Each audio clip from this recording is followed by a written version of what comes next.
अस्सलाम वालेकुम। आज हम हजरत आदम अलैहिस्सलाम का वाक़या सुनेंगे। आदम अलैहिस्सलाम अल्लाह के पहले पैगंबर और नबी थे, जिन्हें अल्लाह ने खुद अपने हाथों से बनाया और हम सारे इंसान उन्हीं की नस्ल हैं। हजरत आदम अलैहिस्सलाम ही से इंसानी नस्ल का आगाज हुआ। आप ही इस दुनिया के पहले इंसान और नबियों में से सबसे पहले नबी हैं। सूरह बकरा में अल्लाह ताला ने आदम अलैहिस्सलाम का जिक्र फरमाया। जब अल्लाह ने इंसान की मखलूक को पैदा करने का इरादा किया तो अल्लाह ने फरिश्तों से फरमाया, मैं जमीन में अपना एक खलीफा बनाने वाला हूँ। फरिश्तों को लगा कि शायद हमारी इबादत में कोई कमी रह गई है, इसलिए अल्लाह ने नई मखलूक बनाने का इरादा किया है। फरिश्तों ने जिन्नों जैसी दूसरी मखलूक भी देखी थी जो ज्यादा अकल नहीं रखते थे और खून रेजी करते थे। फरिश्तों ने अल्लाह से कहा, ए अल्लाह, हम तेरी तस्बीह, हम्द और पाकी बयान करते हैं। क्या तू ऐसी मखलूक पैदा करेगा जो जमीन में फसाद करेगी और खून खराबा करेगी? इसके जवाब में अल्लाह ताला ने फरमाया, जो मैं जानता हूँ वो तुम नहीं जानते। फरिश्तों ने आपस में कहा, अल्लाह ताला जो मखलूक पैदा करेगा वो हमसे ज्यादा इल्म नहीं रख सकती। फिर अल्लाह सुब्हानहू व तआला ने आदम अलैहिस्सलाम को इल्म से नवाजा और उन्हें कुछ चीजों के नाम सिखा दिए। फिर अल्लाह ताला ने आदम अलैहिस्सलाम को फरिश्तों के सामने पेश किया और फरिश्तों से फरमाया कि बताओ उन चीजों के नाम अगर तुम सच्चे हो। फरिश्तों ने कहा कि हम उतना ही इल्म रखते हैं जितना तूने हमको सिखा दिया है, इसके अलावा हमें कुछ नहीं मालूम।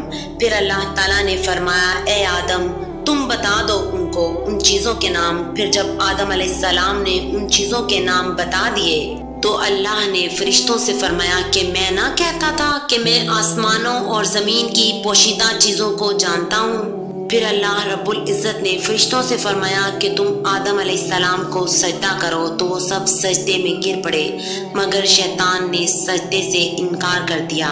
शैतान ने सजदा ना किया। अल्लाह ताला ने फरमाया, ए इब्लीस, तुझे क्या हुआ कि तू सजदा करने वालों में शरीक ना हुआ?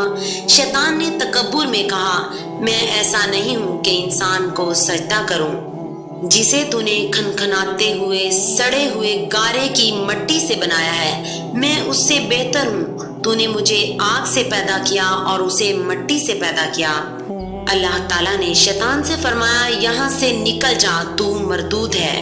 और अल्लाह ताला ने शैतान को अपनी रहमत से दूर कर दिया और उस पर रहमत से दूरी को लिख दिया गया और अब क़यामत के दिन तक वो अल्लाह रब्बुल इज्जत की रहमत से दूर ही रहेगा। अब शैतान ने अपनी गुमराही का जिम्मेदार भी अल्लाह रब्बुल इज्जत को ठहराया। कहने लगा, ए अल्लाह, तूने मुझे गुमराह किया है, अब मुझे भी क़यामत तक मोहलत दे। मेरा वादा है कि मैं भी तेरे बंदों को गुमराह करूंगा।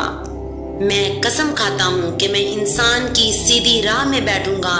मैं उन पर हमला करूंगा, आगे से भी, पीछे से भी, दाएं से भी और बाएं से भी, और उनमें से अक्सर को तू शुक्रगुजार नहीं पाएगा। शैतान ने तो वादा किया ही, लेकिन अल्लाह रब्बुल इज्जत ने भी उससे एक वादा किया कि जा, तुझे क़यामत के दिन तक मोहलत दी गई। अब मैं भी तेरी पैरवी करने वालों से इस जहन्नुम को भर दूंगा। बेशक मेरे खास बंदों पर तेरा जरा काबू नहीं चलेगा। जन्नत की सारी नेमतों के बावजूद आदम अलैहिस्सलाम जन्नत में अकेला महसूस करने लगे। फिर अल्लाह सुब्हानहू व तआला ने हवा अलैहिस्सलाम को बनाया ताकि आदम अलैहिस्सलाम उनसे सुकून पा सकें। अल्लाह ताला ने फरमाया, ए आदम, तुम और तुम्हारी बीवी जन्नत में रहो, फिर जिस जगह से चाहो तुम दोनों खाओ और पियो, लेकिन उस दरख्त के पास मत जाना वरना तुम जालिमों में से हो जाओगे। फिर शैतान ने उन दोनों के दिल में वसवसा डाला और कहने लगा, तुम्हारे रब ने तुम दोनों को इस दरख्त से इसलिए मना किया था कि तुम कहीं फरिश्ते ना बन जाओ या कहीं हमेशा जिंदा रहने वालों में ना हो जाओ। और शैतान ने कसमें तक खा ली कि वो उनका खैर ख्वाह है। बस शैतान मरदूद ने उनको धोखा देकर दरख्त की तरफ खींच ही लिया। जब हजरत आदम अलैहिस्सलाम और हवा अलैहिस्सलाम ने दरख्त के फल को खा लिया तो उनके सतर की चीजें खुल गईं, तो दरख्तों के पत्तों को तोड़ तोड़ कर अपने ऊपर चिपकाने लगे। اور سطر چھپانے لگے۔ پھر اللہ تعالیٰ نے ان کو پکارا اور فرمایا، کیا میں تم دونوں کو اس درد سے منع نہ کر چکا تھا اور یہ نہ کہہ چکا تھا کہ شیطان تمہارا کھلا دشمن ہے؟ آدم اور حوا علیہ السلام نے کہا، ربنا ظلمنا انفسنا وان لم تغفر لنا وترحمنا لنکونن من الخاسرین۔ اے ہمارے رب، ہم نے اپنے اوپر ظلم کیا، اگر آپ ہمیں نہ بخشیں گے اور ہم پر رحم نہ فرمائیں گے تو پھر ہم تو ضرور خسارہ پانے والے ہو جائیں گے۔ اللہ تعالیٰ نے فرمایا کہ تم سب جنت سے نیچے اتر جاؤ، اب سے تم ایک دوسرے کے دشمن ہو اور تمہارے لیے زمین پر رہنے کی جگہ ہے اور ایک مدت تک نفع حاصل کرنا۔